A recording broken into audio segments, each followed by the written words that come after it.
All right. Good afternoon, ladies and gentlemen. Welcome back after lunch, and thank you for joining us on Iclad 2021 Masterclass Responsibility or Responsibility. How Agile Learning and Development Lead to Business Outcome. We are honored to have Dr. Ben Koh, founder and managing director of Coach Masters Academy Singapore, creator of Awareness Clarity Choice Conversation, a proprietary technology and framework in coaching. Dr. Ben is also International Coaching Federation ICF Master Certified Coach, the highest recognition of coaching credential by ICF. Together with him is Miss Andrea, Director for SmartQuest Sri Lanka, ICF Professional Certified Coach. The future of training is going to have to be just agile as the workforce. Drawing from his many years in a learning organization, Dr. Ben Koh and Miss Andrea will offer two insights on how L&D leaders can enhance learning agility that subsequently lead to increase of people performance and realization of business outcome. In this masterclass, both speakers will cover how to expand people thinking capacity as the building block for a learning organization. They will also share the significance of making the shift from designing training program to enabling people development, behavioral shift towards business outcome realization. The keynote speech will conclude with a live coaching demonstration on how you turn everyday coaching conversation into a learning conversation. So, ladies and gentlemen, let's put our hands to welcome Dr. Ben Koh and Miss Andrea. Enjoy the learning session and please feel free to post your questions in Pigeonhole application. Over to you, Dr. Ben Koh. Well, thank you so very much for having us here in this wonderful conference. I'm sure something exciting is going to happen. Well, I remember back in old days when we are young, we always say that things happens when people come together. So I'm excited and looking forward to see how the learning, the sharing that you will be gaining from this masterclass is going to spike a positive transformation. Well, positive change. This is a time for a positive transformation. Now, we all understand that progress is impossible without change, and those who cannot change their mind cannot change anything. Well, the fact is that most people like change, like change of cars, change of a new house, a change of furniture. We do like change, but unfortunately, we do not like the process of change. And so let me get the elephant out of the room. Okay. So when we think about change, what comes to our mind? Oh, it's difficult.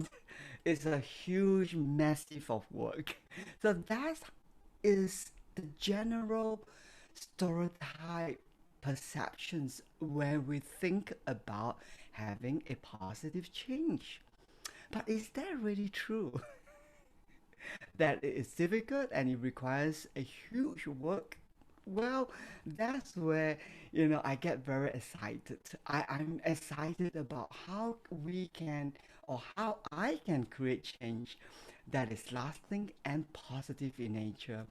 And that's why it led me to my PhD studies, where I thought that the path of least resistance is a good answer to help people to experience change that is more lasting in nature. And I thought that by removing the friction, we can allow change to be a little bit more smoother and henceforth allow the effect to have a greater impact. Unfortunately, my studies get get to prove me wrong. Okay, that I realized through my studies that the way towards creating change is not to replace and remove something. Now, the best way for me to bring that to your understanding is to use an analogy. Cancel. Well, the conventional way of treating cancer patient is to, yes, destroy all the cancer cells. But later on, they realized that there is another alternative way of treating cancer, and that's not so evasive in his approach, and that is to keep it healthy. And that really strikes something in me as I think about how can we make change happen and make it last. And that brings me to this fundamental philosophy that if we can keep it healthy, growth is a natural product. And that's where I experienced a dramatic paradigm shift from replacing something to what is it that I need to think about that will allow it to be more healthy. And in order for you to appreciate this concept, I'm going to show you a video. And this video is a documentary show of something that happens in the nature. And this document is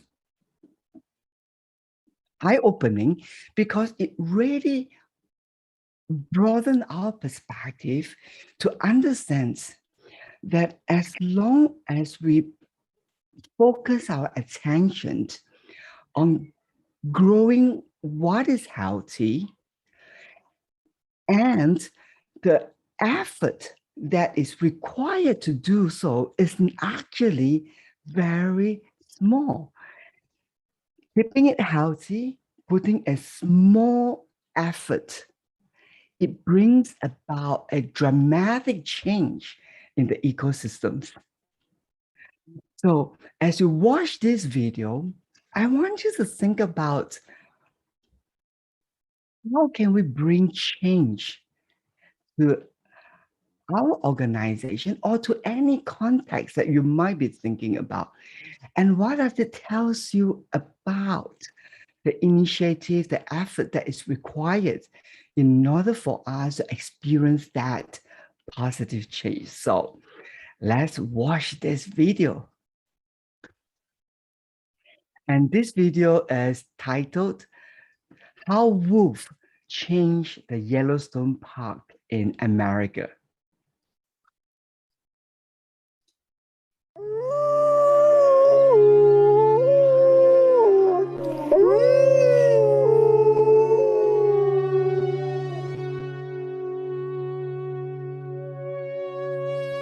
One of the most exciting scientific findings of the past half-century has been the discovery of widespread trophic cascades.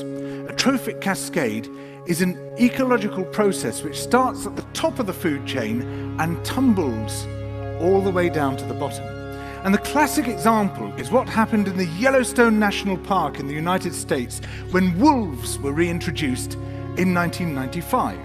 Now, we all know that wolves kill various species of animals, but perhaps we're slightly less aware that they give life to many others. Before the wolves turned up, they'd been absent for 70 years, that the numbers of deer, because there was nothing to hunt them, had built up and built up in the Yellowstone Park, and despite efforts by humans to control them, they'd managed to reduce much of the vegetation there to almost nothing. They'd just grazed it away. But as soon as the wolves arrived, even though they were few in number, they started to have the most remarkable effects.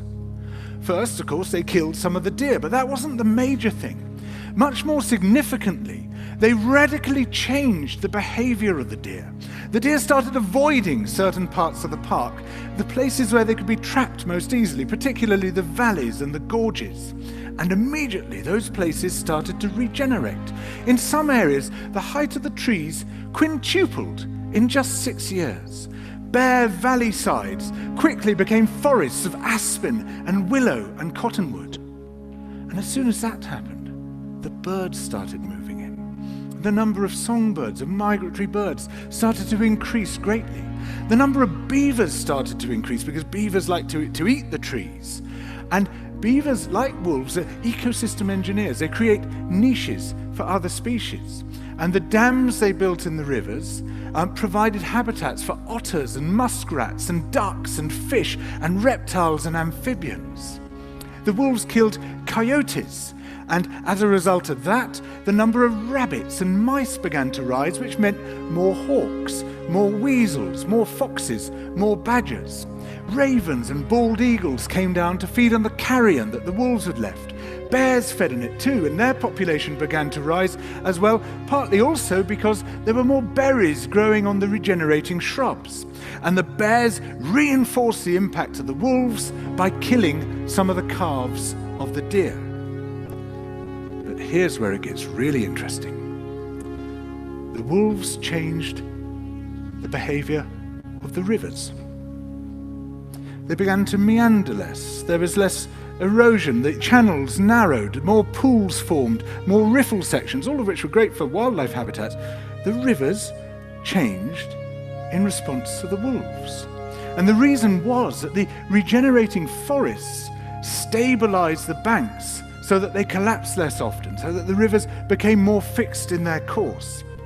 Similarly, by driving the deer out of some places and the vegetation recovering on the valley sides, there was less soil erosion because the vegetation stabilized that as well. So the wolves, small in number, transformed not just the ecosystem of the Yellowstone National Park, this huge area of land, but also its physical geography.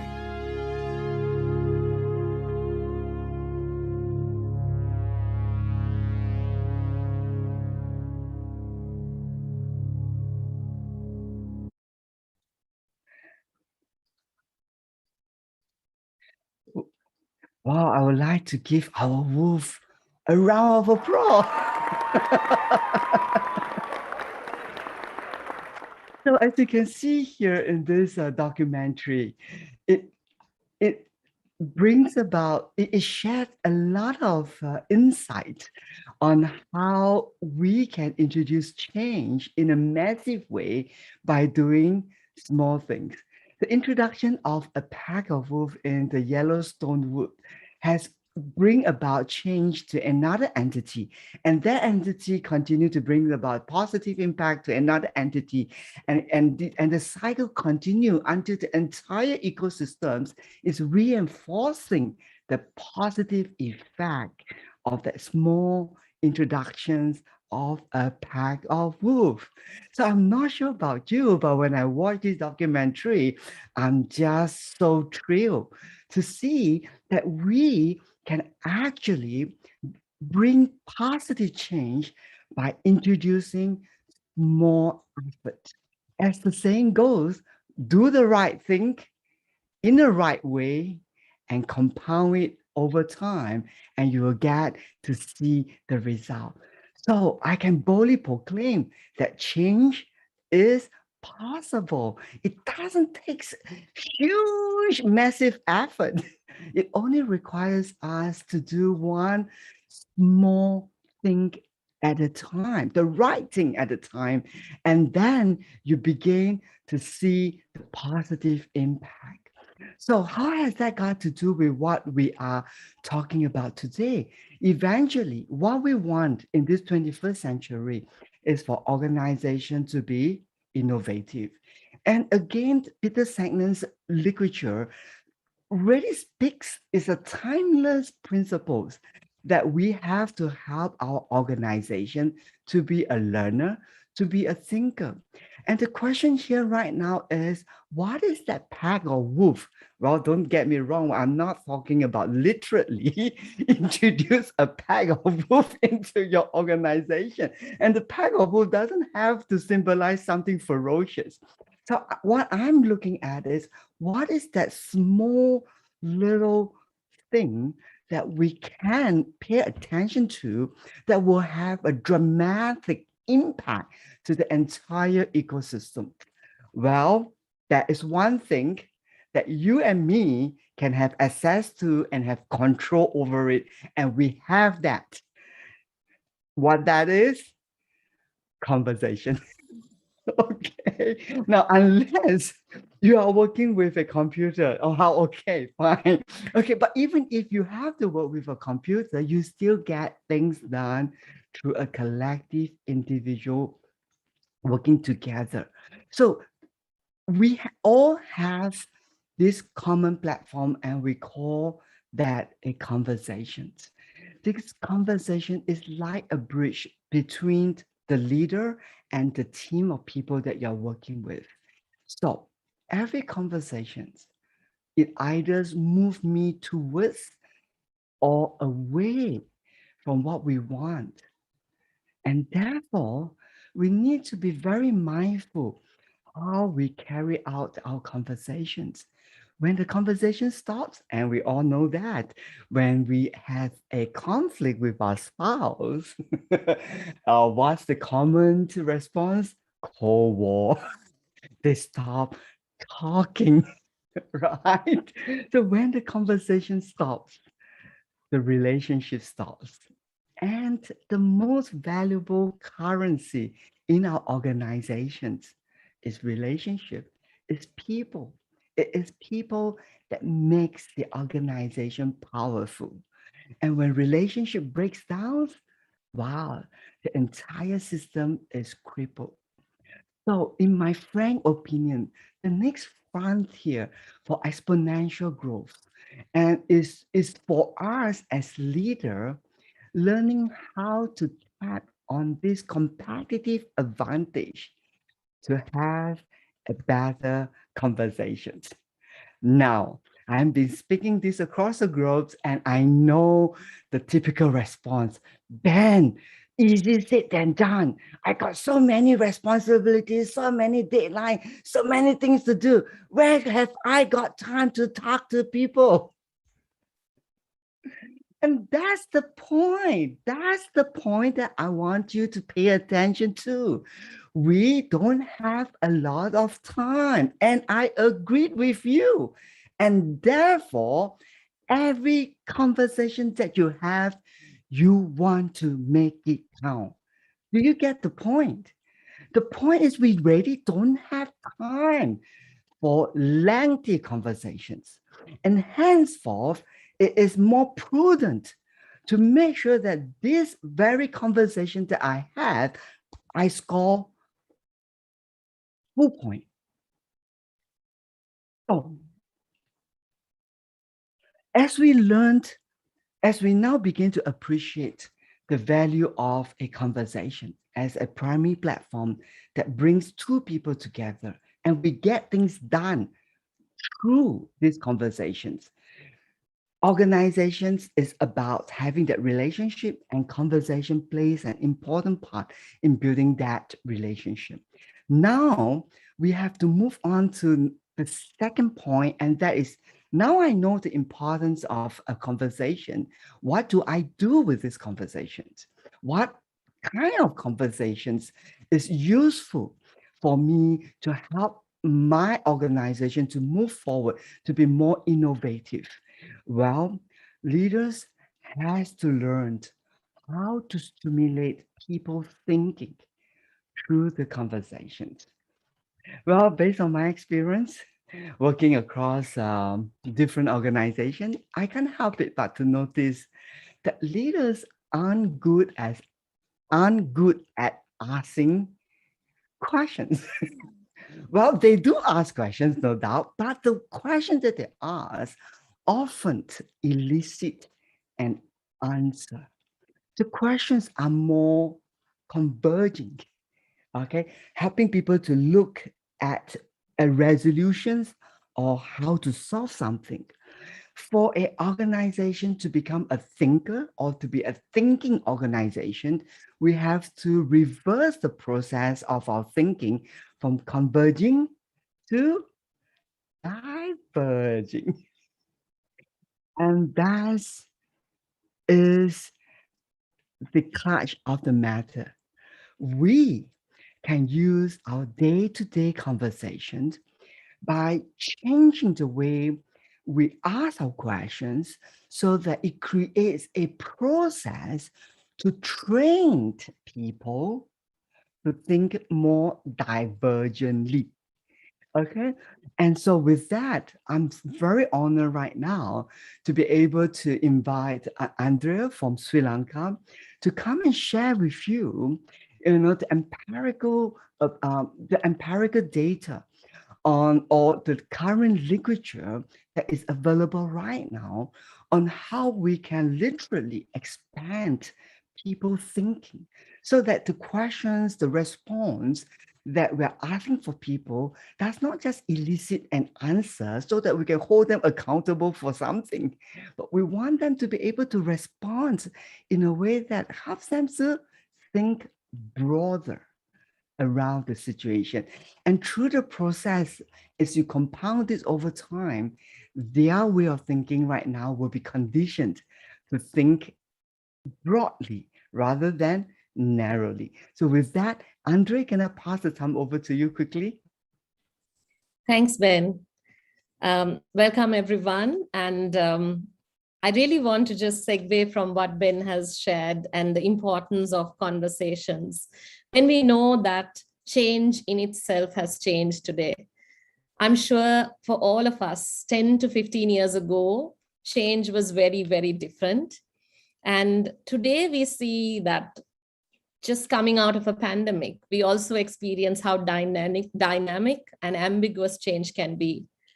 So when we really look at organizations and the whole development landscape, something we see is that there is one approach of organizational development that we tended to actually borrow and use a lot, which is more of a diagnostic approach to how we really develop and have conversations, and even how we have development initiatives coming about.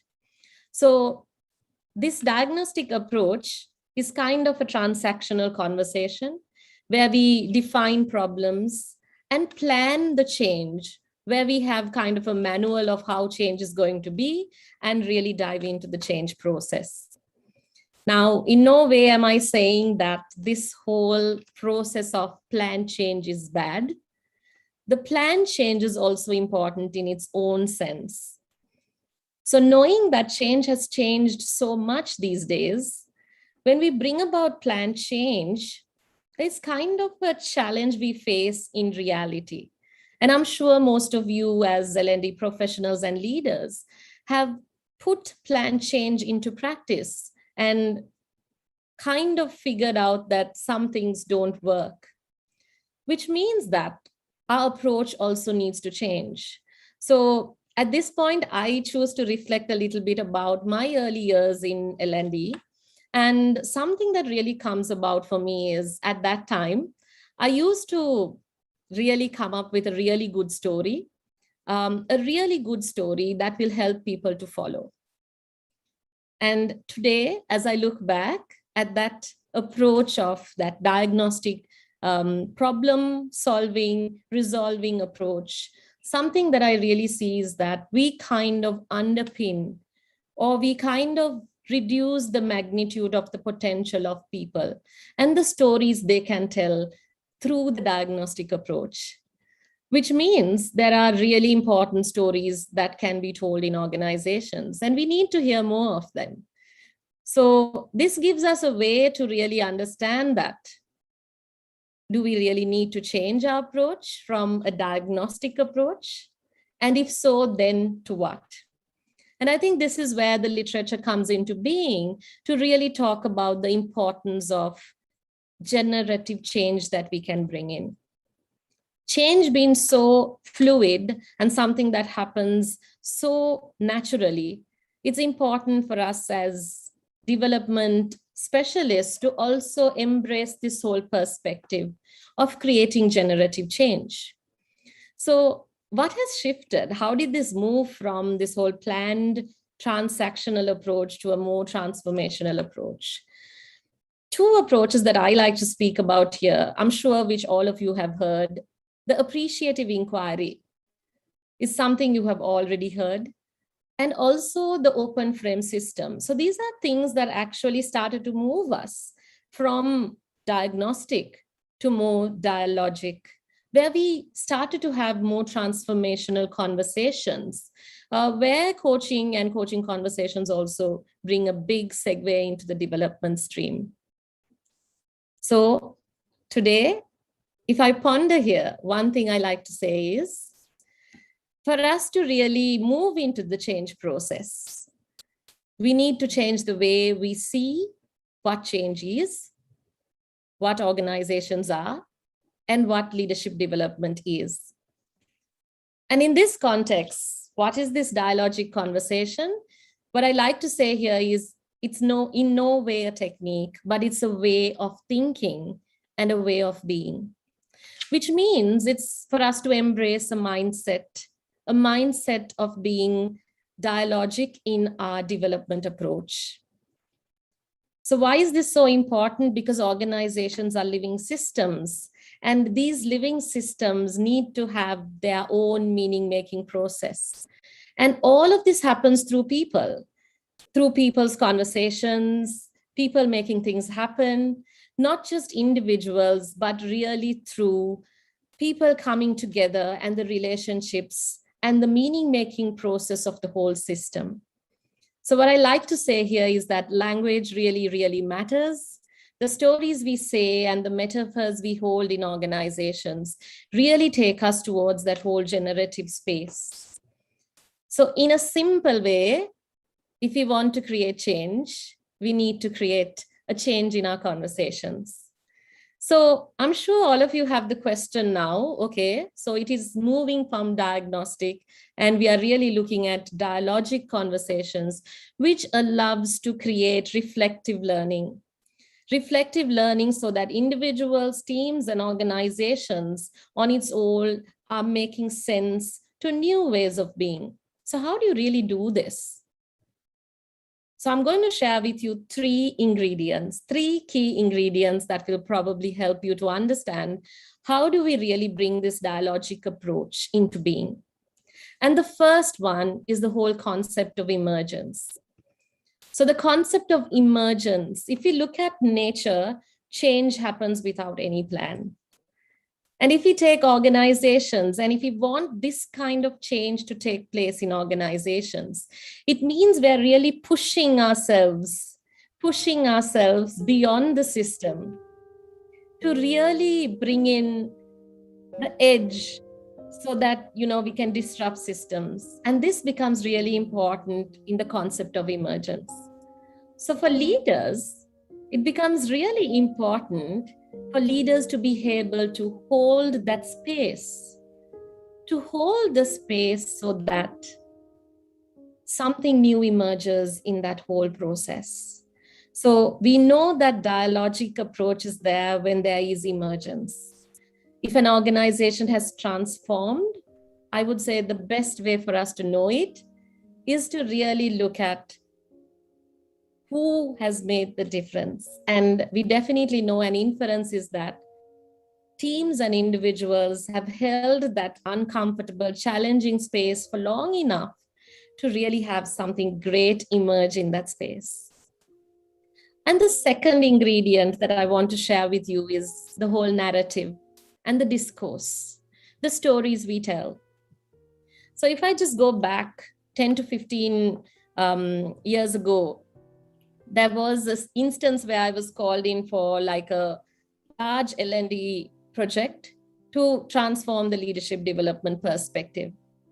And here, the first question I asked the L&D team was, shall we have a conversation with your leaders to see how they viewed leadership? The first response that I received from the L&D team is, oh, I don't think that's a good idea. Our leaders know nothing about leadership. This is where I believe that the narrative we hold, the stories we tell become really important. So I decided to challenge this team a little bit more. And I said, convince them, let's really make a conversation with your leaders. So we inquired, and the question we asked them is, tell us your greatest moment of leadership. This opened up a really rich conversation, a rich discussion, where at the end of the conversation, the L&D team changed their perspective. And one of the members in the L&D team said, I love that leader and I really want to follow him. So I believe that stories that we say in organizations really facilitates this generative change. And the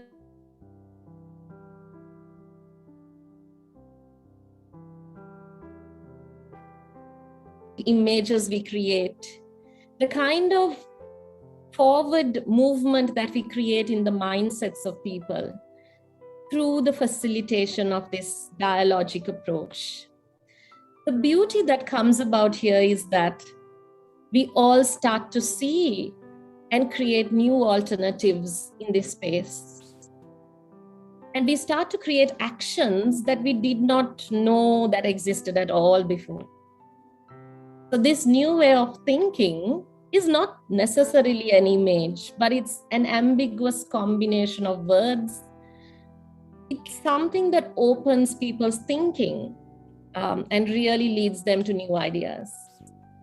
So these three ingredients probably are three things that will help us to see whether we are actually embracing this dialogic mindset to create generative change. So as talent development teams and leaders, it's a calling for all of us to develop initiatives that allow for new ideas. As leaders, we need to be able to hold that space for long enough for the new ideas to emerge. Something I want to just say to all dialogic practitioners who might be walking out today to have different conversations. We don't really show up by saying, here is the answer to the problem you have. Instead, we show up by saying, let's engage together and co-create. So I believe that dialogic conversations and transformational development becomes so important and more than important in today's context. So at this point, I think we can pause to see how does the whole science of organizational development shift? And how do we embrace this whole mindset of being dialogic? Again, dialogic conversations that create reflective thinking is purely a way of being and embracing a new mindset. With this, I will pause here as we're going to really be able to experience the beauty of a conversation and how we can hold the space long enough to create an emergence, which will help to change a narrative and also bring in generativity. So I'm going to pause here with the whole concept that we all embrace this whole change in mindset in actually moving forward into development. And with this, I'm going to invite Dr. Ben to take on. Well, thank you, Andrea. I'm so moved and touched by your sharing and the invitations for all of us to start to make a positive change in how we carry out our conversations. So as we come to this final part of our sharing, I hope that you'll walk away with great insight or at least an inspiration to consider, how am I having my conversation with my staff or my team? Okay. And leaders do need to get better in engaging their people through a conversations. And in this conversation, we want to see how you can stimulate their thinking. And a lot of what we are saying actually embraces the coaching competency. Well, today is not our intention to challenge you or to make a request for you to be a professional coach, because you are called to be the leader in your organizations. The coaching competency that we train. I mean, the professional coaches are trained to nurture those coaching competency. And one of those coaching competency is evoking awareness. And that's the gem, for a coaching conversation, is for people to walk away with greater awareness, clarity, and understanding. And as part of that competency, you will see other range, complementary competency like the ability to active listening, coaching presence, the ability to create trust and safety. All these competency, they are not just for professional coaches, it's for any human being. And as Andrea has, make that appeal that we are called human beings. Okay, and all this competency helps you not only become a better leader, it helps you to become a better person. And when I say you are a better person, it means you are a better husband, a better wife, a better son, a better daughter, a better son-in-law, a better daughter-in-law. We become better as a way of being. I hope that you will walk away feeling inspired that all we need to pay attention to, like the pack of wolves, is to pay attention to how you carry out your conversation. It is a skill. More than a skill, it's also a mindset and a way of showing up as a truly human being. The world will become a better place if every one of us make an effort to acquire that skills. So right now we're going to have a short coaching conversation. Now the intent of this demonstration is to help you is to give you a sense of a conversations that evoke awareness, a conversations that opens up the mind rather than closes the mind to, so we want to see the difference between a transactional approach of having a conversation versus a more transformational approach of having a conversation. So here today with us is our friend from New Zealand, and perhaps I will have him to give a short introduction before we start the conversation. Yeah, Jacques, would you like to give a brief introduction to yourself and who you are and what you are doing right now at this point of time? Hi, everyone. Yeah, my name is Jacques Smith. I'm currently one of the production managers at a game development company called Pickpock. I am primarily acting as one of the agile coaches for them. I'm also a trained professional coach and I do internal coaching for them as well.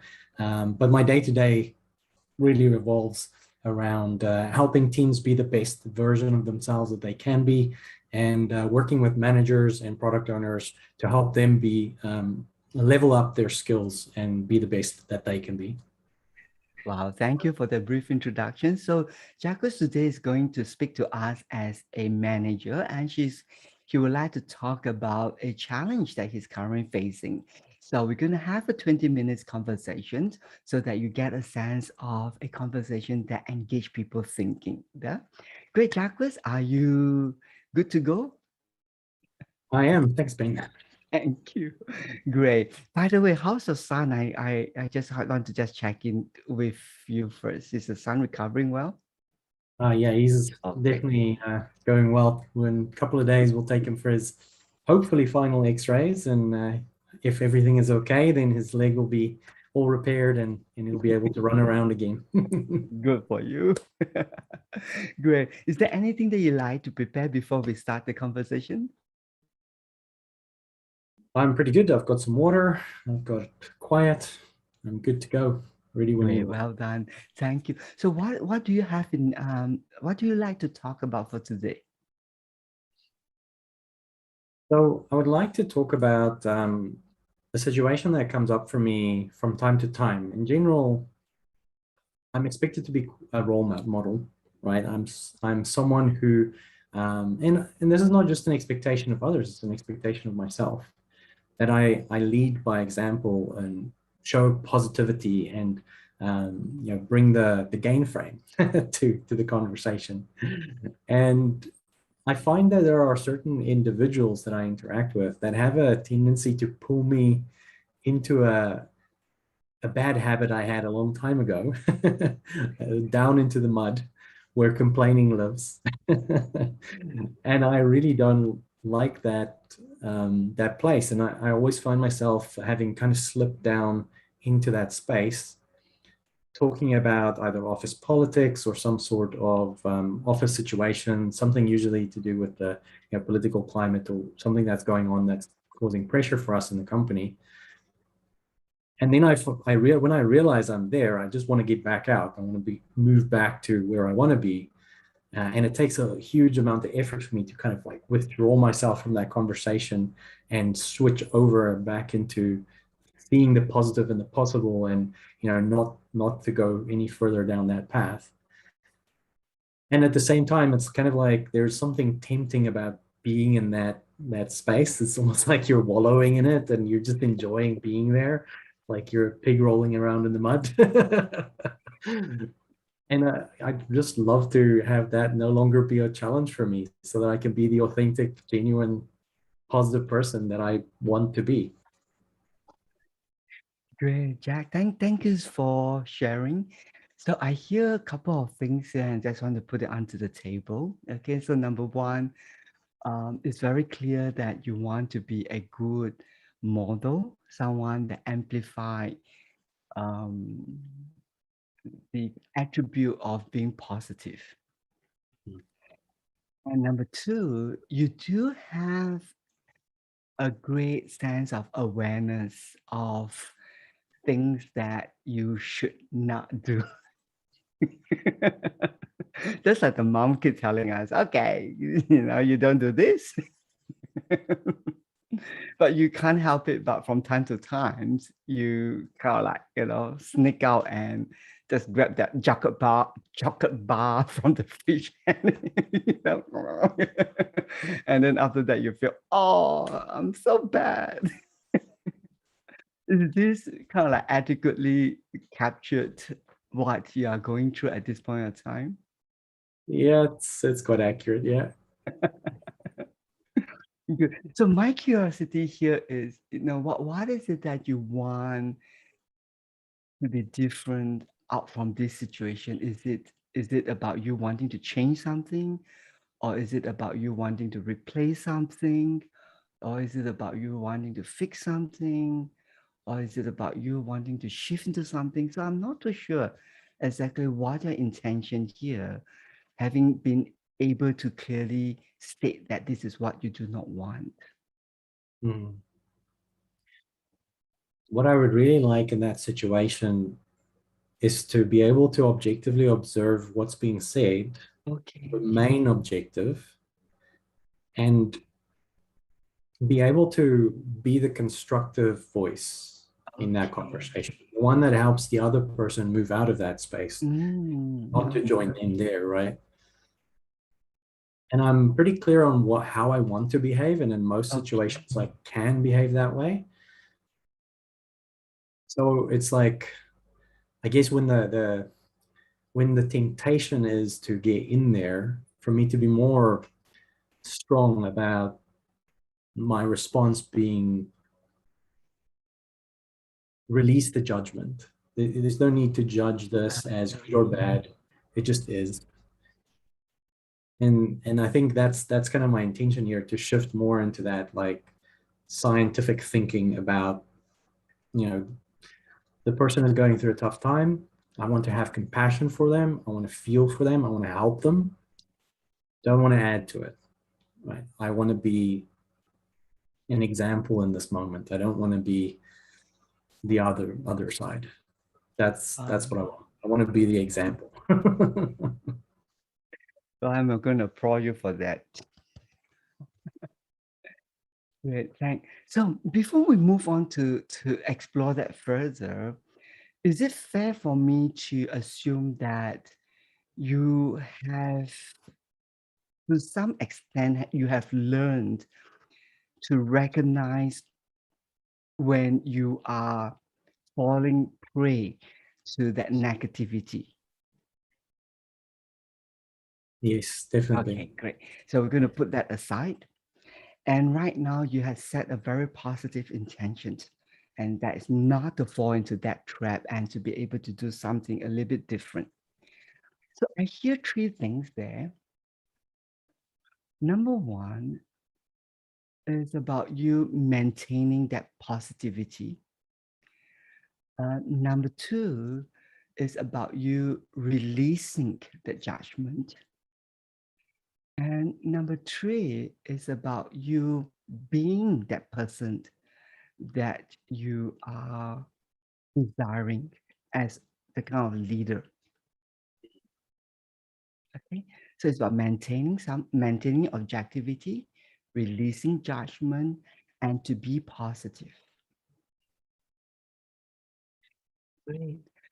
So far in this journey of doing all these three, how would you kind of like, score yourself?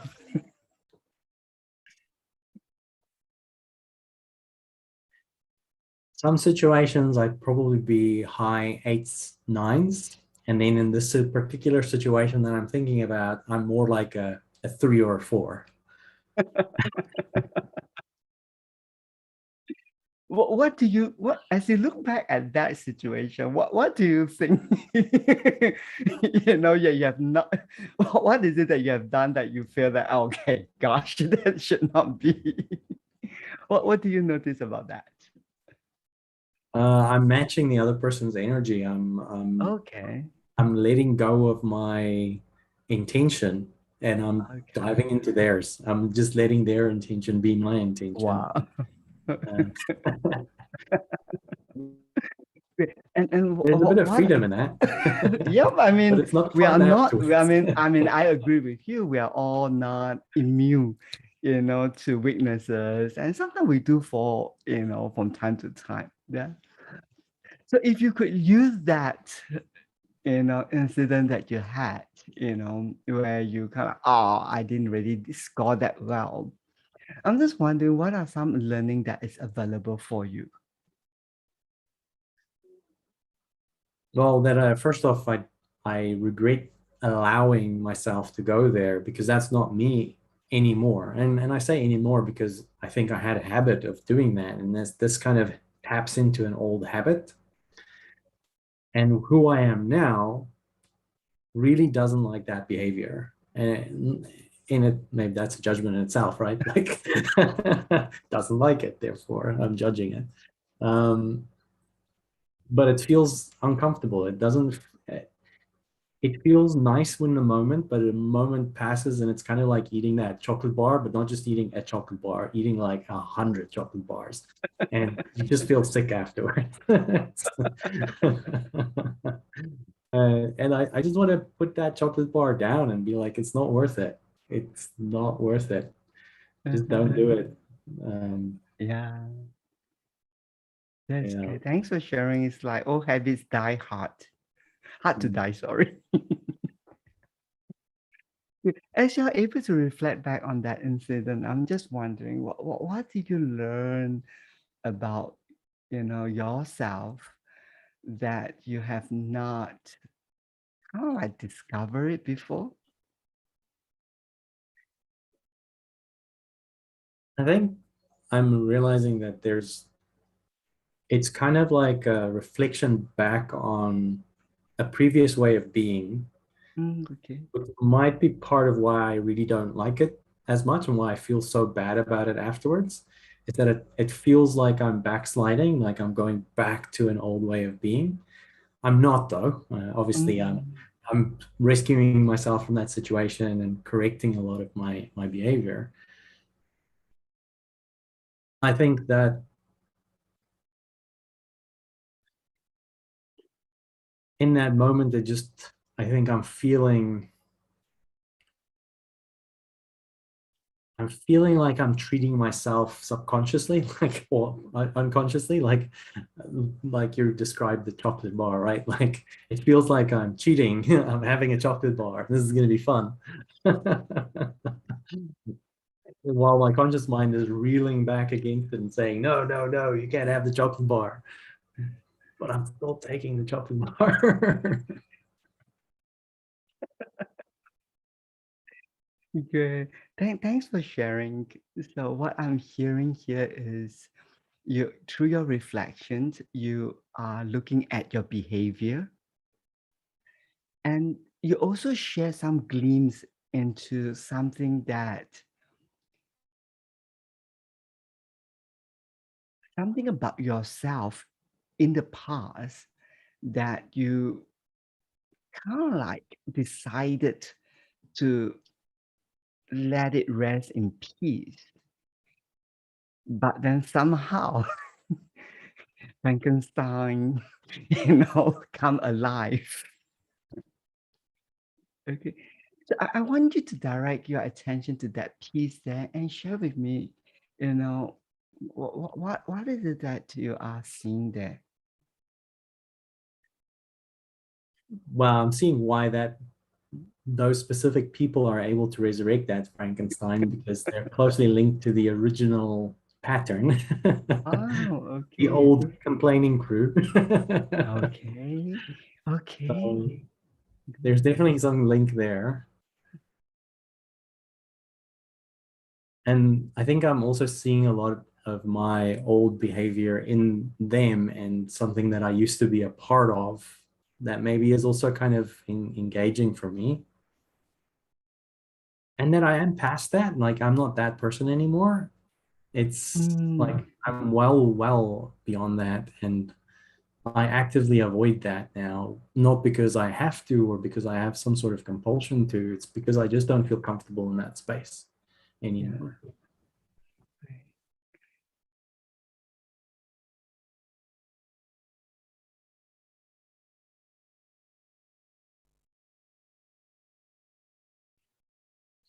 It's definitely an old habit and a way of thinking, a cultural way of thinking, even that's.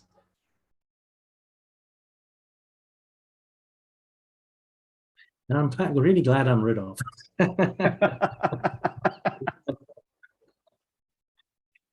Yes, thank you. We can rest in peace after that. Thanks for sharing. I hear two things, and I'm not sure whether are they referring to the same thing.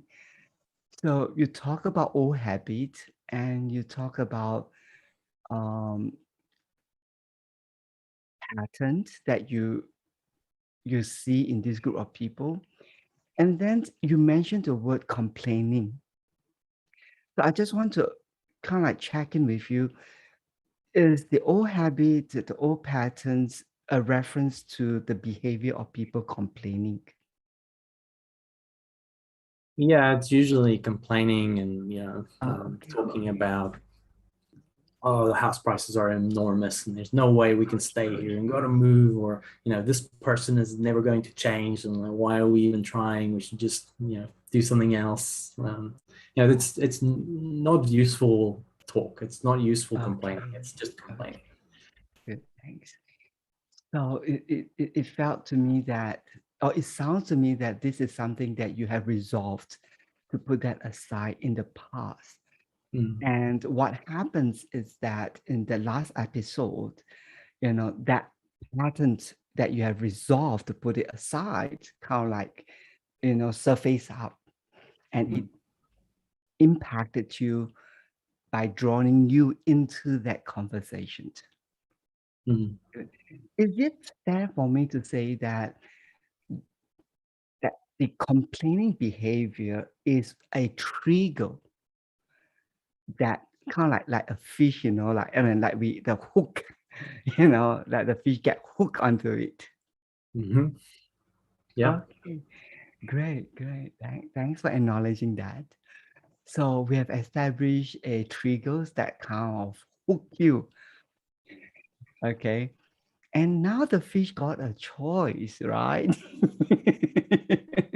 And we do know in fishing, sometimes we don't manage to get the fish off the water. They have learned over time how to just get the bait without being caught. Mm. So now with all the creativity that you have, I'm just wondering, what are something that is available for you so that you can, successfully and effectively and creatively get yourself on hook and swim away? Mm. Humor, having a laugh. Oh, good. I mean, I don't have to laugh at them. I can just laugh at the situation and be like, yeah, that sounds ridiculous, obviously. Okay, that's a good one. Like a shield that that by putting a laughter over it, you can like create that as a shield to deflect that away. Good. What else come to your mind apart from that shield? I think tapping into my empathy and just really listening to Mm, what the person's needs are. What are they trying to express? What's the unmet need here? okay. Wow. Hmm.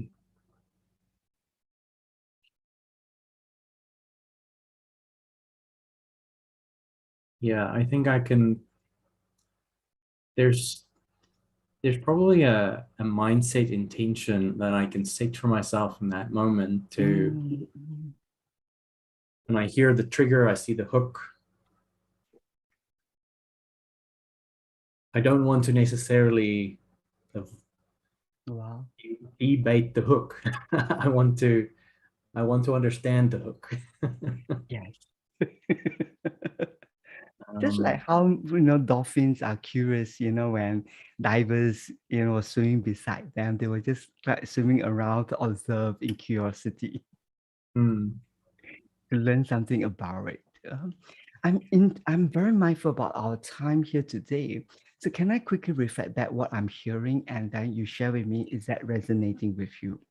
mhm, Okay, so I hear three things that you have co-create. You have kind of like put forth.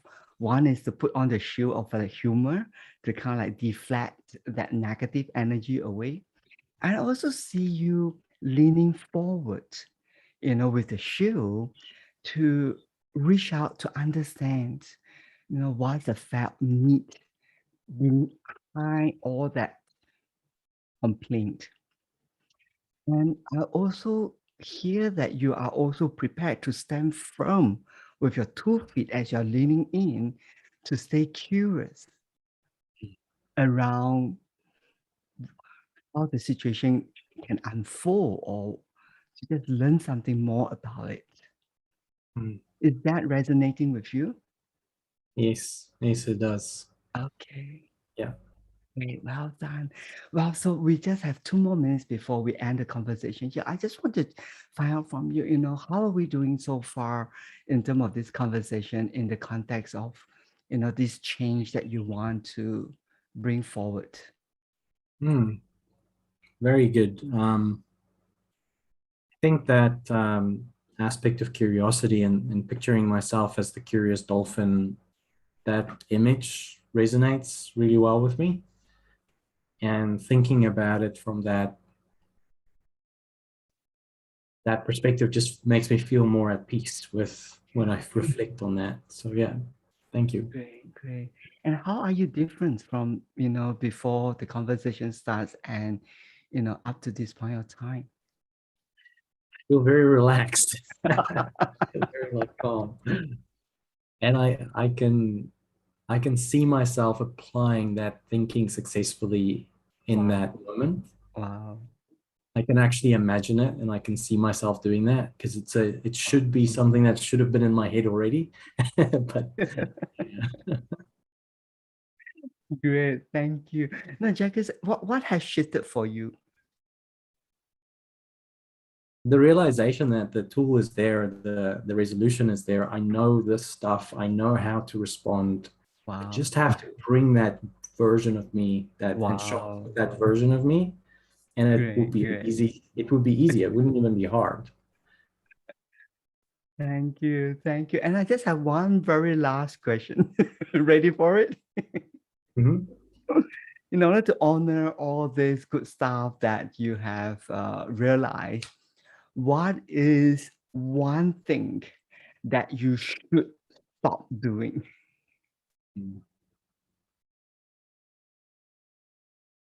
I should stop thinking of that moment as a treat. I should Wow. start thinking of that moment as an opportunity to investigate. Wow. High five. That came as a surprise for me too.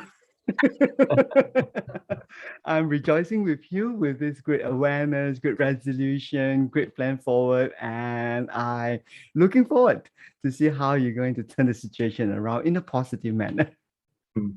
Yeah. Yeah. So is this a good place for me to put this conversation to an end and invite Andre to come back to join us? Yes, thank you. I Thank really you so appreciate very that. much for having you. Great. So Andre, will we have you back with us? Thank you so very much. And Vincent, we might need your help here as to how do we go about with the dialogue sessions. Okay. Do you Yeah. have any idea how can we Ben, go about doing there this are now? three questions in the Q&A. You can do this Q&A session. I think it's good. We have three good questions here. Yeah, maybe I'll just read out the question, and then yeah, either Ben or Andrea, you can respond to this. Okay, the first question is, when we make a conversation with new person, they didn't give us a response about it. How we can cover it? I think how can we do about it? Yeah. How can we go around it? How can we go around it? Yeah. Yes. Okay. Well, I will just give my very candid response. I'm sure Jack and Andre can add on to that. I think the question itself fundamentally has some problems. How can we go around it? It is assuming that when someone didn't give you a response, that is wrong. But when you think about it, when someone doesn't give a response, it doesn't mean anything. It just simply means maybe they just need some moment to just think about it. Now, if you give them a little bit more time, maybe something might pop out, right? So it's two presumptions in that statement to quickly jump into how can we go about doing that, because it stems from a very narrow perspective of saying that when we make an inquiry, we expect to hear an answer. And in reality, a no is also an answer, because we assume we want to take it from that position that a no is the best answer for the situation in this moment, right? So if this is what they are not prepared to do, then we can turn that around and say, well, I can see that you are a little bit reluctant or not ready to do that. But I'm just curious if this is true. What is it that you're prepared to do instead? So, that approach, give us a much more broader perspective of how do we respond when people don't give us a response. Okay. Because we grew up in a culture where we ask the questions, we expect people to give a right answer. That's the culture that we grew up, but well, maybe time for us to embrace a little bit of a different perspective, around when someone is not able to give a response. Okay, so that's my candid response to that. Andre and Jacques, do you have any response to these brilliant questions? Yeah, maybe I'll just add on to what Ben has just shared. So I think that whole part of silence also is communication. And also as leaders, I think it also gives us the opportunity to take the silence as feedback. And is there like an opportunity for you to be agile, for you to really change, okay, what kind of question or inquiry are you making? Is there like a room for you to change that inquiry? So sometimes the inquiry we make itself can shut people down. So, I would say, like Ben said, there is a presumption that we're making here, presupposing that I'm saying as a leader or as someone, as a receiver, I would like to really take it as feedback and see how is it that I can make best use out of that situation. Yeah. Good. Jax, maybe if you want to add something on to that. I think those were great answers. I think in the book on facilitation, participatory guide to decision making, one of the things that they say is that you need to cultivate comfort in silence. And silence is usually an indication that people are thinking. So it might not be a negative response, just like the other two said. You might just need to give them some space to think. Thank you, Ben. Thank you, Andrea and Jax. Right, this is not judgmental. Be curious, and the power of pause, power of silence. This is all what we learn in coaching in ICF core competency. Wow, great, awesome. Thanks a lot for your inputs. Right, we have second question from Linley. Linley asks this in regards to making judgment about situation. What is the alternative?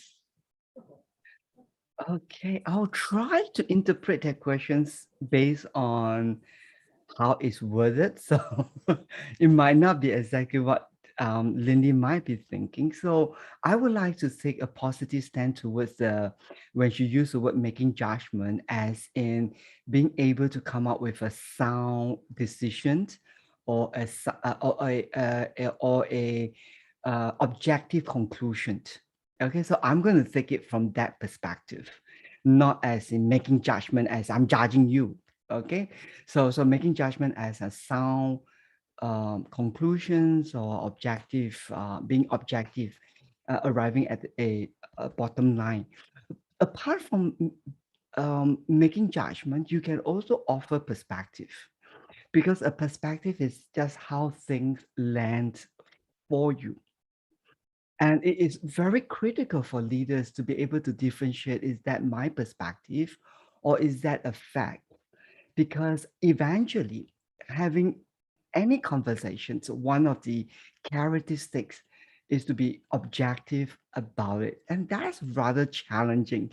And henceforth, it's really a hallmark of a leader to be able to recognize how you're thinking about it and put a label around it and say, hey, this is my perspective. And that's not a conclusion that I make. Well, is it wrong for leaders to make a conclusion? No, it's fundamental that leaders need to make a certain decision.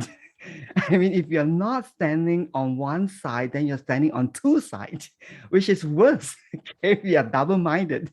Okay, you are not focused. Okay, you need to be very clear on your ground that you're standing. And at the same time, you need to be able to recognize that, hey, I have a perspective, and that perspective doesn't necessarily imply that that's a position that I'm taking. Okay, so because there are possibilities besides having a conclusions, I can say, hey, this is what I'm thinking about, and see that as a perspective. And when someone disagrees with you, at least you know that they are not accepting your perspective, which is fine. Because after all, that's your perspective. That is how you are seeing the reality. And there's nothing wrong about that. Okay. But when someone disagrees with the fundamental, then I can say, hey, this is important to me, and I would like to be a little bit stronger in these positions. And you hold your gun as an assertive leader. And that's another important characteristics, because having a conversation doesn't mean we compromise. But the key here is you being able to recognize your sound judgment versus a perspective, so that you still can have an objective conversation and at the same time invite for different possibility to come in. So that's my way of interpreting these questions. So Andre and Jack, do you have any thought about that?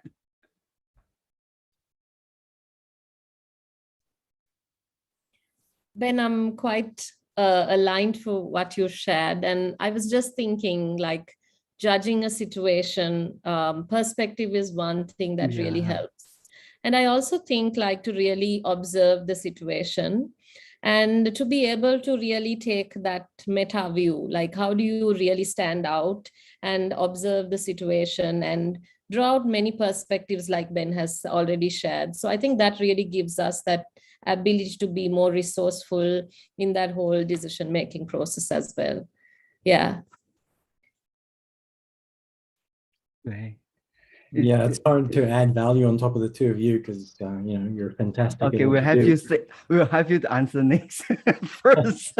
I think I can offer a quote here, though, which might give a little bit more substance as well to some of this. Is there was a Indian philosopher, Jiddu Krishnamurti, which I might be horribly mangling that name, who said the highest form of human intelligence is to observe without judgment.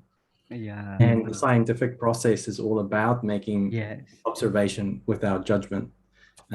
So great discoveries come from true observation and judgment gets in the way of that. Yeah, thank you. Thank you very much, Ben, Andrea, and Jax. Yeah, thanks. Non-judgmental. This is very important and curious. Yeah. Okay, we have another question about making a conversation. How about introvert or antisocial person? Okay. I think that there are a few questions here. Could it be changed? A leader should be a person who is good at conversation. Wow, there are three questions here. I think the first question is about introvert and antisocial. Yes, so it might be important. I mean, I'm so sorry, I'm a psychology trained student, so I get a little bit sensitive when it comes to certain label. So antisocial is not a good behavior. Okay, antisocial is a problem because it's not the same as being introvert or an extrovert. So certainly if you are an antisocial person, and it means that you have to learn to overcome that because that's not a norm that is acceptable in the society, or I mean, as we consider that as a healthy norm, okay?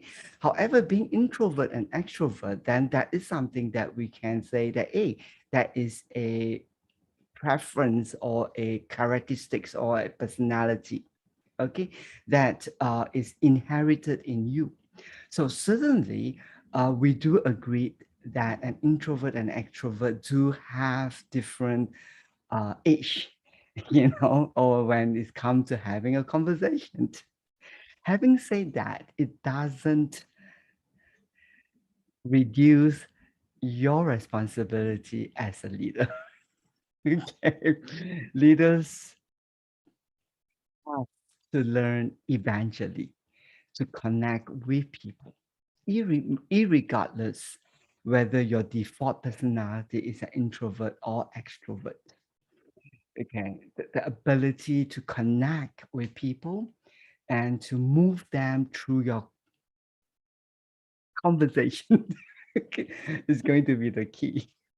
Okay, so these are skills that can be learned. So instead of mothering over whether could it be changed or not, I would rather like to say, what's the big picture here? And if this is a big picture, what's the possibility that is available for you? Because when you say, can it be changed? You're just like setting yourself up for not learning something. Because if we say that it cannot be changed, wow, great, you see, I proved my point.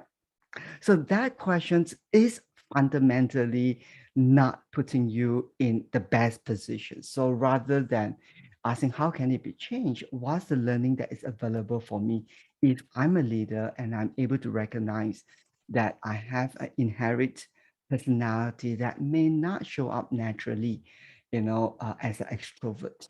And eventually you need to find your voice. And as you begin to learn how to engage people, do it in your style that is comfortable, you will find yourself being authentic rather than an entertainer, you know, who try to, you know, entertain people through some learned skills.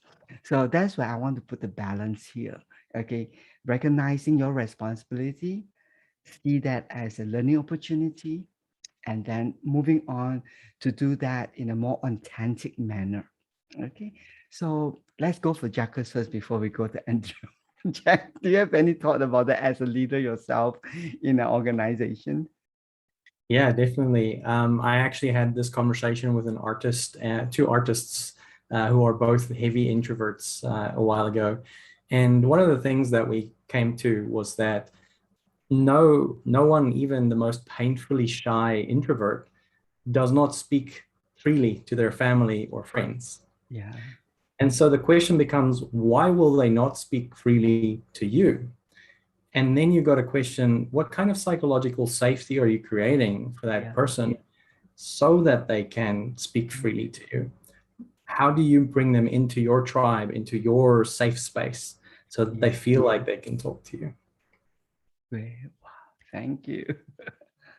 Andrew, do you have a penny of thoughts on these interesting questions? Yeah, so I think in that whole competency for me as a leader, the whole space of the trust and safety part, as Jax has already shared. And I also believe that as leaders, we have this natural presence of holding the space for people. Yeah. And I think as whether they're an introvert or an extrovert, how do we hold that space to really help them to open up? So that's kind of a responsibility of us as leaders. And how do we bring in that agility as we work with different people? Because I feel as human beings, we all have both those capabilities within us. And it is as leaders, how do we bring out that little bit of extrovertness also that might be ingrained in that person through that safety that you embrace into the space. So yeah. Thank you, everyone. Yeah, psychology safety space, creating trust is also related to coaching competencies, right? Yeah, we have another question, interesting question here as well.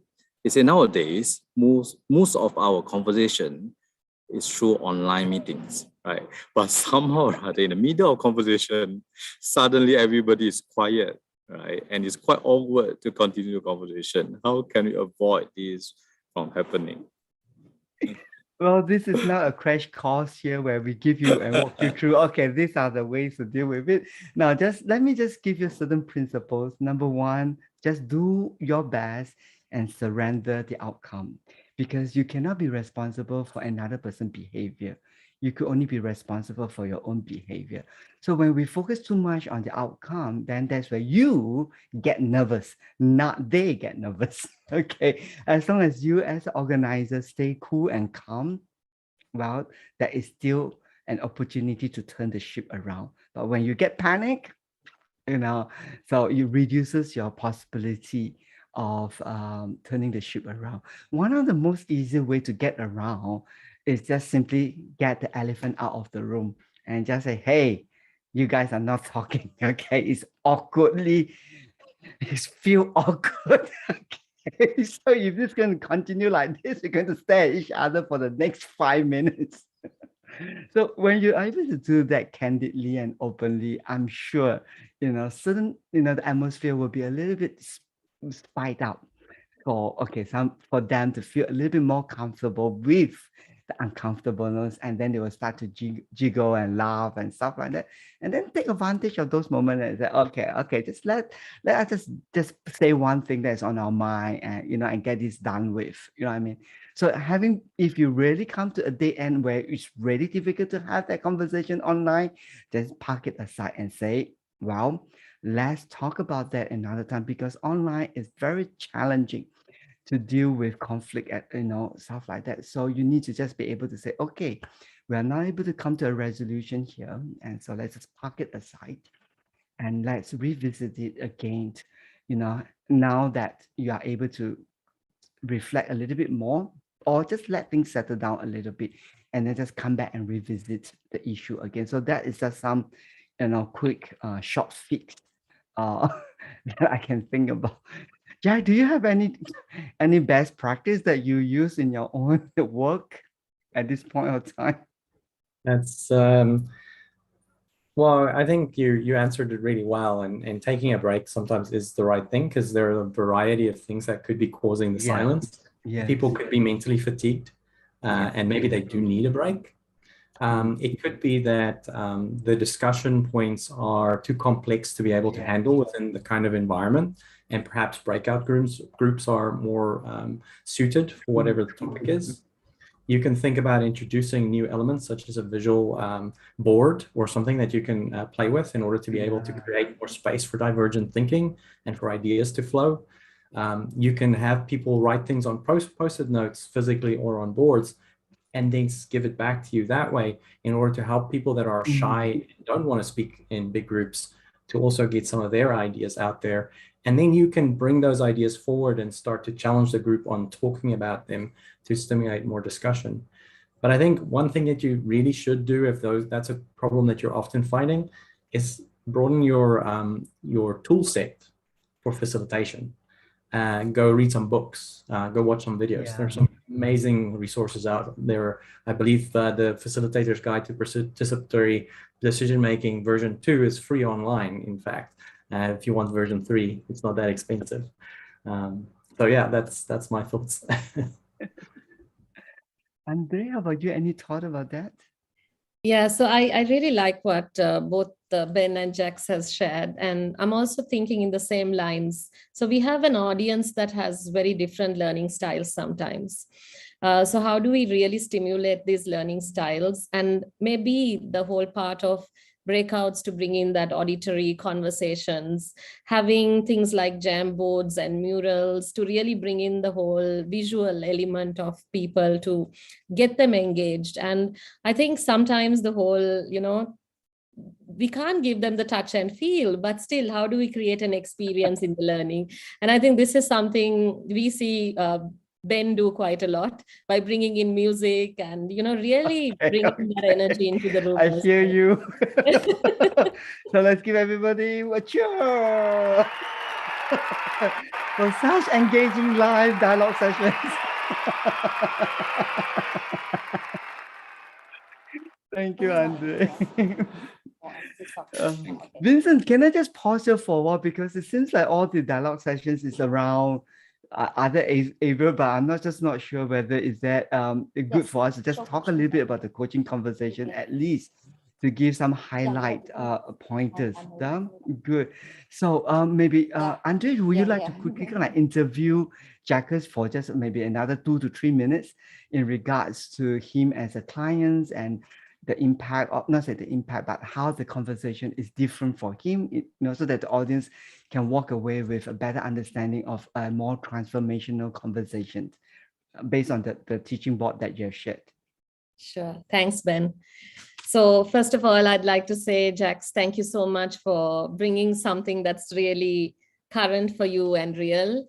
Can I just ask you, if you look at that conversation that you had, what are you really appreciating about the whole conversation now that it's been a few minutes after the conversation and you're looking from a different lens, probably? What are you appreciating about the conversation? Just the powerful reflection, like the way it was kind of put in front of me, and being able to observe it in such a well-structured, succinct manner really helped me make sense of my own head, to put it that way. And this was obviously Ben's a master coach. He's fantastic at that. And I've actually have rarely experienced that level of clarity when someone has coached me. And that really helped me to start seeing the opportunities of changing my thinking. And it just made things kind of emerge out of the water. It was really fun, really cool. Beautiful. That's a beautiful metaphor, as you share, that something emerged out of the water. And I think you bring in the whole concept of emergence into play. So Jax, when the conversation was going on, it was very evident for all of us as observers that you were doing a lot of thinking, a lot of work that was going on. Can you just share a little bit about that experience for you? How was that for you as a client? Yeah, to get technical, I think I trap myself in the thinking domain often. And it's hard work being the client.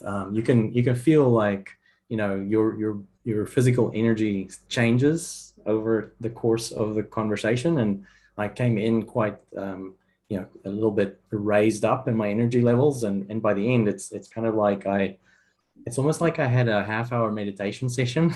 It's like really calm by the end. So there's a lot going on in my mind, but my physical the way I physically felt really shifted. And then I could feel like at the beginning, I was rationalizing everything. Everything was up here. And by the end of the conversation, it was more evenly distributed. Like I felt like when I thought about the being curious in that moment, it's like, like this feels so right. How did I not see this before? Obviously, that's the right answer. But yeah. Yeah. Yeah, and like you say, I think as observers, we could see that whole bodily change in you as you really started to see it in a very different way. Um, Towards the end of the conversation, Jax, it seemed like you were like ready to make certain changes already. And it's not so easy to bring about change. So I'm just wondering, how was today's conversation like different for you in terms of really bringing out that change for what you were looking for?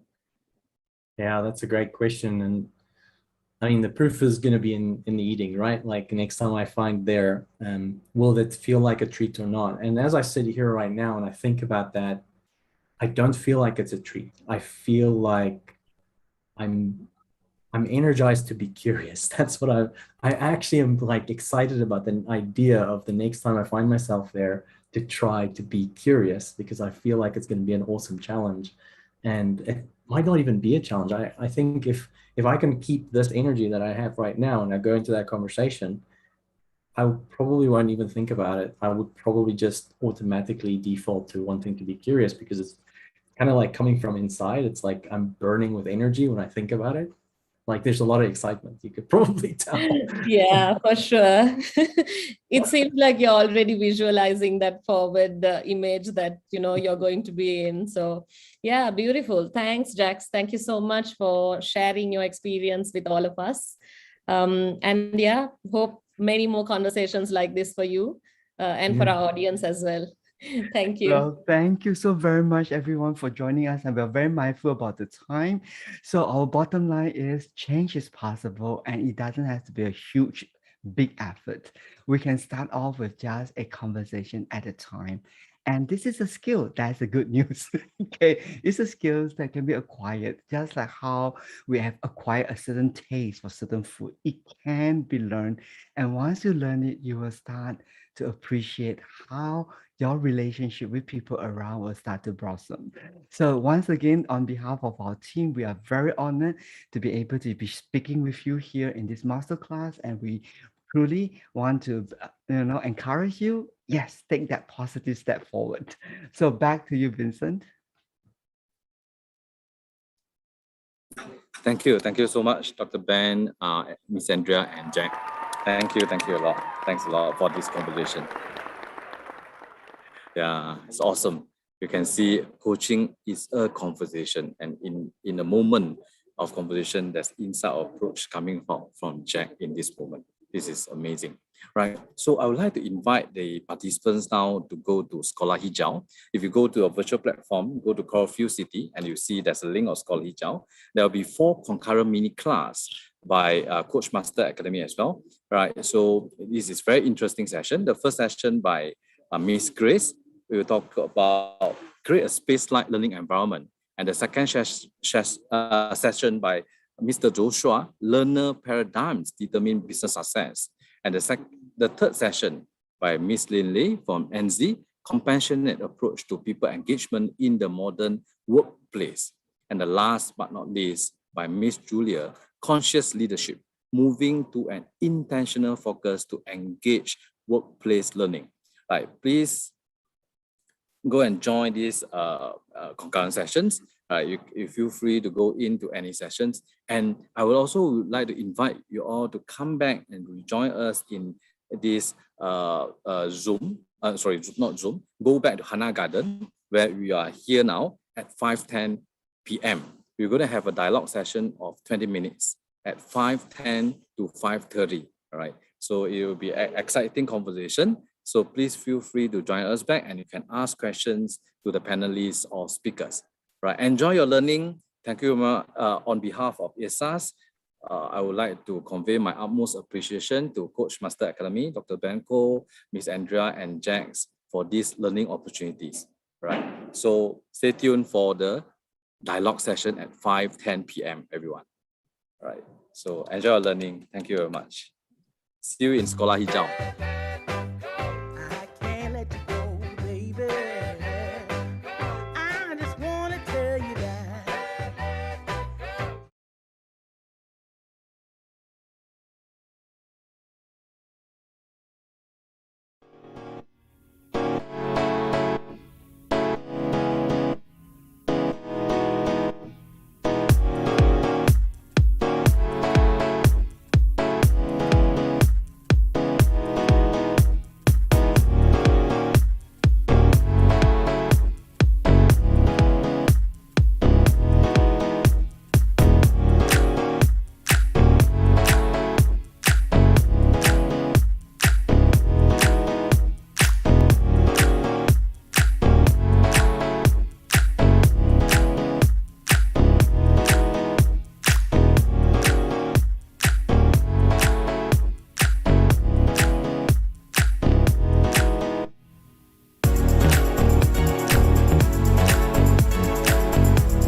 All right.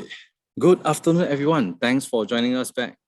Really great to have this energy from the floor today, right? So thank you very much for our speakers, for Mr. Joshua, Miss Grace, Miss Linley, and Miss Julia.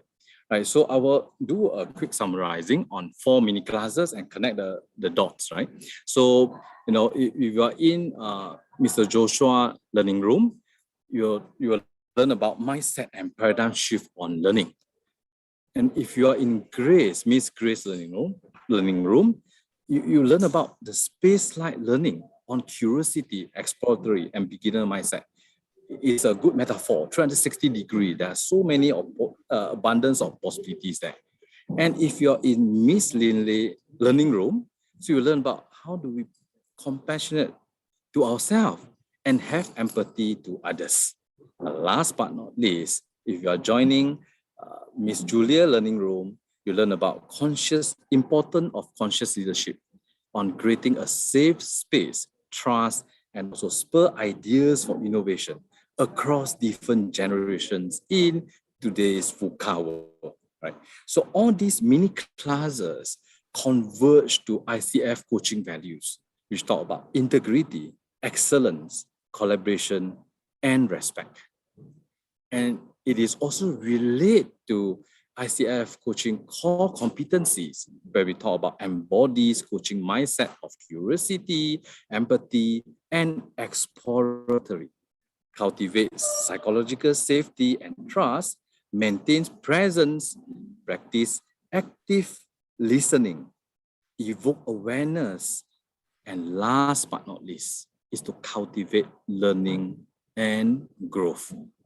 All right, so ladies and gentlemen, I would like to invite the panelists to share their insights from their own experience, be it today in startups or corporate world, on a question.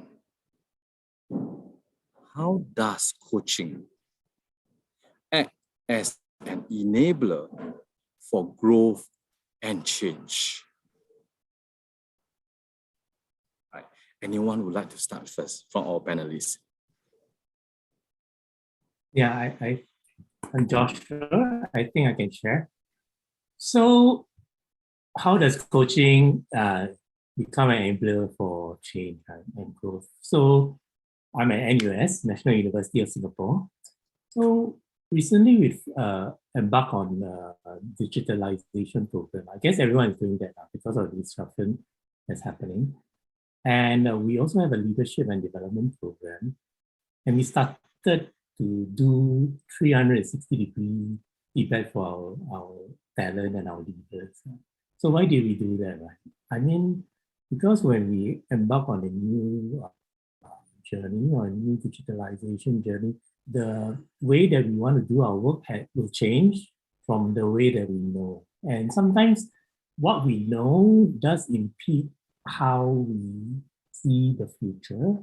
So the paradigm we adopt affects how we see the future. So we took on coaching to help our leaders discover their dominant paradigms, their blind spots, so to speak now, and also review their feedback from staff to see whether they could maybe grow in a different direction that could align with where the organization wants to go. So in that sense, coaching provides a safe avenue for our staff, or in this case, our talent, to explore their own reactions to events and how they could possibly learn from those and change those behavior and responses to be able to contribute better to a new organizational direction.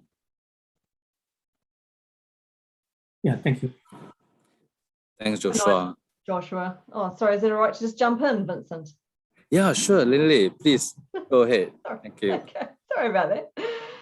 I love this question. You know, how does coaching support change and growth? And coaching is, the essence of coaching is about growth and change of the individual.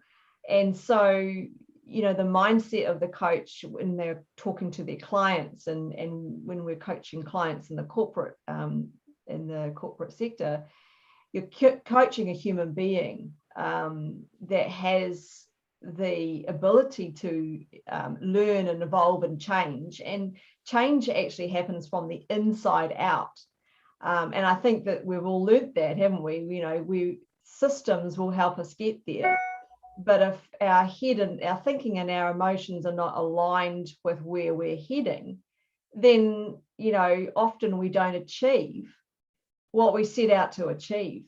And so coaching really examines those things that possibly could be getting in the way of achieving the goal or the outcome that is desired.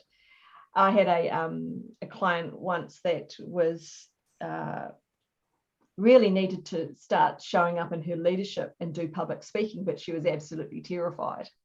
And so coming to coaching, she was just like, this is going to be part of my job description now, and I just can't do it, But through the line of inquiry, like, what we've all been talking about, shifting our mindset, and instead of telling someone what to do, but you actually, inquire as to why they're currently not doing it. Through the line of inquiry, it was really obvious that she had never seen herself in that role. And so through doing some coaching with my client, what was sitting in her subconscious was just sort of transformed and shifted into, actually, I really do want to do this. And, how she could adopt a different mindset, a different thinking that came from inside, that really gave her the confidence to now step into, a growth opportunity for her in that sector. And so, coaching really is bringing out of our employees really what's already there and helping them to see themselves in a different light. Back to you, Vincent. Thanks, Lily. Thanks for sharing. Yeah. How about Grace and Julia? Yeah. Any thoughts and insights? I love this event. I'm so privileged and I'm honored to be here. Thank you so much, Vincent, as well. The four of us are coaches, so we're practicing it, right? And having to be with the similar mindsets, right, is just amazing to work with coaches as well, right? And to answer your question, Vincent, about how does coaching act as an enabler, right, for growth and development and change for people in organizations, right? The way we define coaching, right, it is transformational in nature, and therefore it is a special conversation. If you do one-on-ones with your people, you're able to provide and co-create that space, right, to be able to listen and to understand where they're coming from. Because for sure, technical skill is important, right? However, if you're able to hone your soft skill, as we were speaking in the mini class, that's more important for you to be able to create that space for the future, to get ready for the future, right? And so what's interesting is that I had a poll in the mini class and I asked what needs to be opened in the organization. And interestingly, 61% answered that it has to be the mindset that needs to be opened, right? Versus the 33% of a culture of leadership and coaching, right? And how do we change mindsets, right? It seems as if it's easy, but what's the tool for that? Okay. I think all of us here in the panel would say coaching is the tool, right? So that we're able to engage people, because Gallup is even saying that 4 out of 5 people in the workplace are disengaged, right? And so how are you able to influence their mindsets if they're disengaged in the first place, right? And so if you are able to incorporate one-on-ones, doing coaching, doing a 360 feedback every now and then with your people, then you're able to engage them in a humanely way, right? Because we're no longer human doings. We're human beings, right? And that's something that we put in the fore moving forward. And transformation happens. And me as a coach, I've experienced transformation myself. I'm still a work in progress, even though I'm a coach, right? And that's just a journey that I'm enjoying as of the moment. And so I would like to invite everybody to experience that as well. And that's going to be something that's transformative in your organization. So back to you, Vincent. I'm looking forward to also hear Julia as to what she has to share as well. Thank you. Thank you, Grace. Yeah, let's go to Julia. Yes, thank you so much. Thank you. I loved everything that Joshua, Lily, and Grace just shared. It's so true that we need to have this awareness.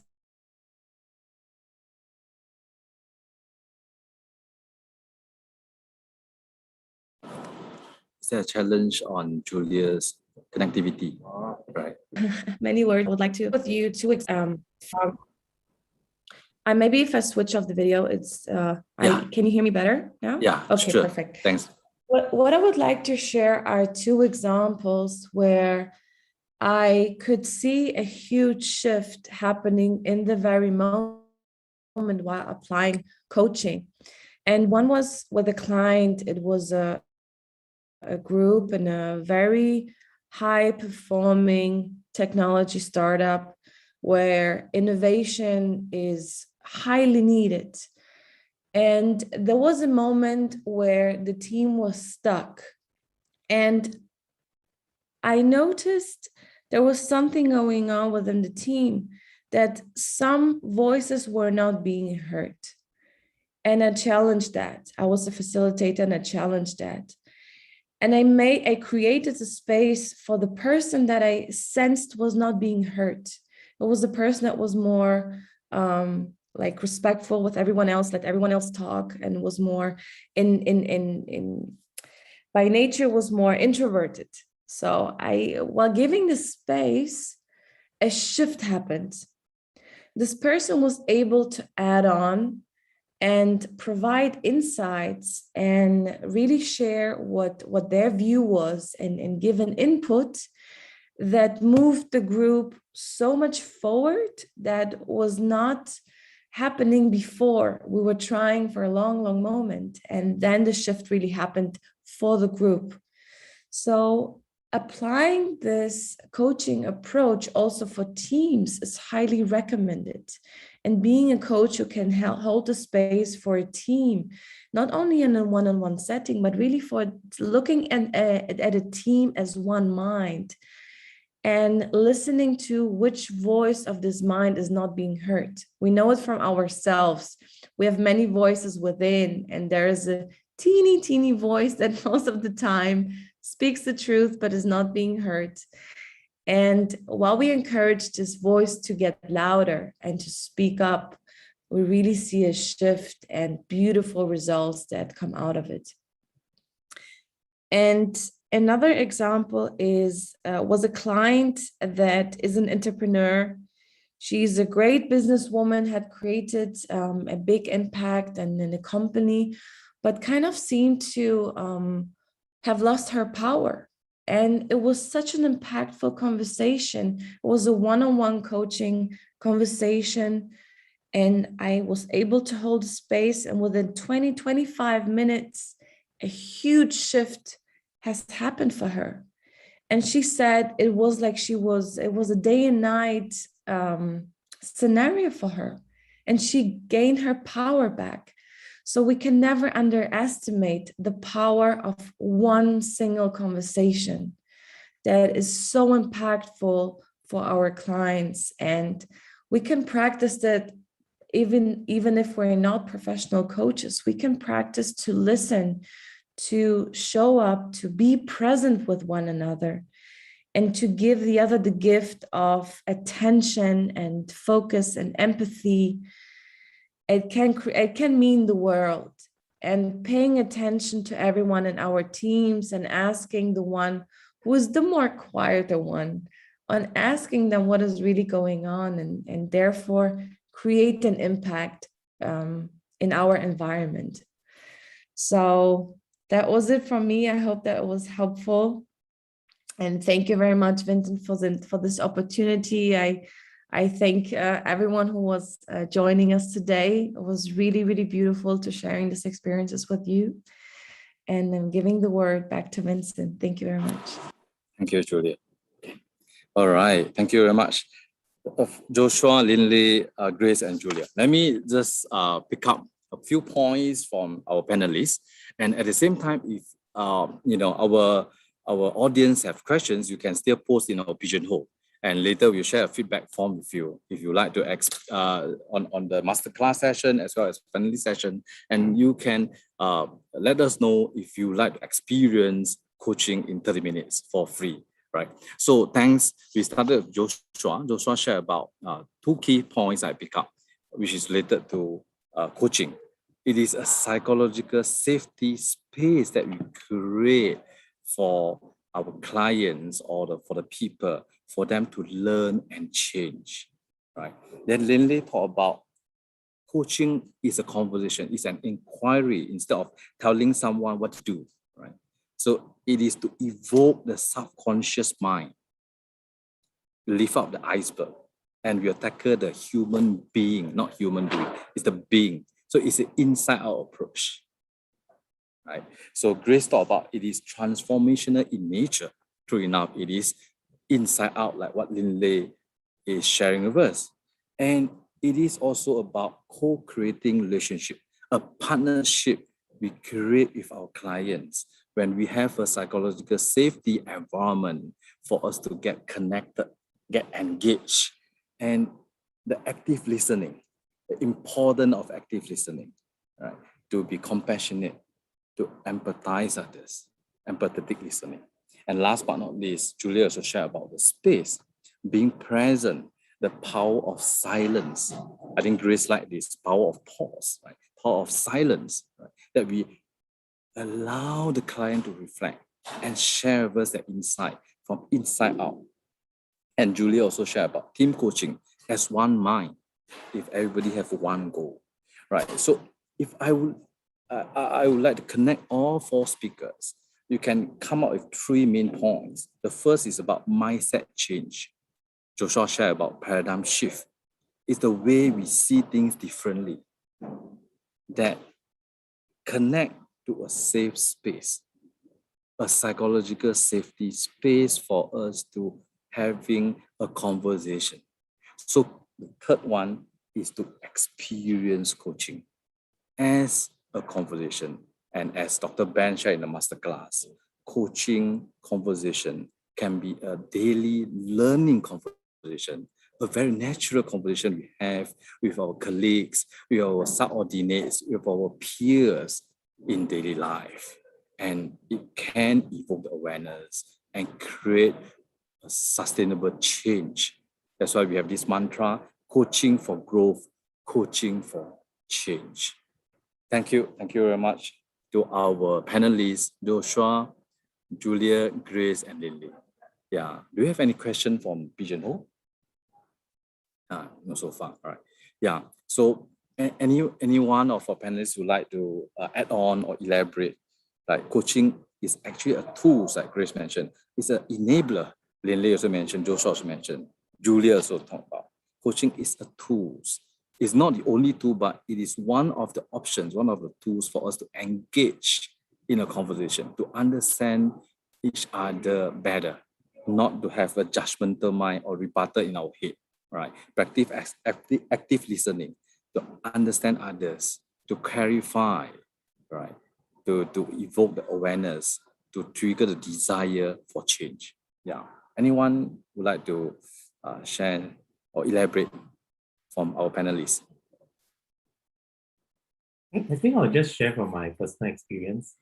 Sure. So I would say that, I went for a coaching class with Ben Cole on Coach Masters Academy and got my coaching credential. So I found coaching to be very insightful, a very good experience for myself. Although I've been working for so long, being in management and leadership positions, but a lot of times we I mean, coaching can benefit anyone. And a lot of times we just focus on giving directions, on telling, but we don't, as leaders, seldom listen that much.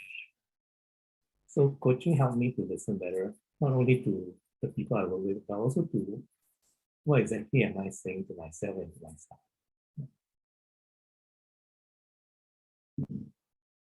Thank you, Joshua, for sharing. So it is our own reflection. So it evoked the inside out from us, right? Yeah, thank you, everyone. Thanks a lot for panelists. Okay, let me share a quick QR code. Can I share screen? Yeah, okay. Let me just quickly share screen. Yeah. Okay, do you see my screen? Okay, great. Okay, so I appreciate the participants in our Hara Garden. Yeah, you can just snap this QR code and go to this feedback session for masterclass as well as dialogue session. Share with us your feedback.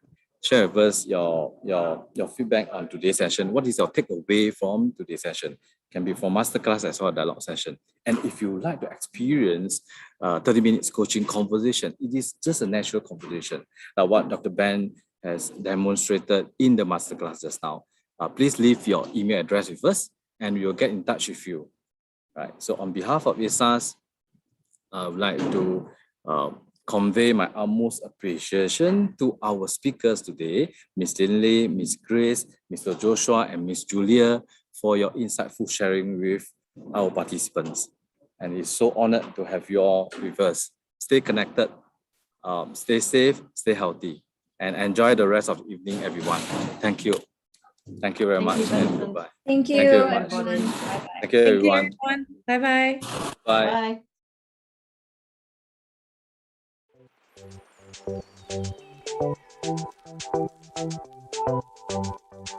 Bye.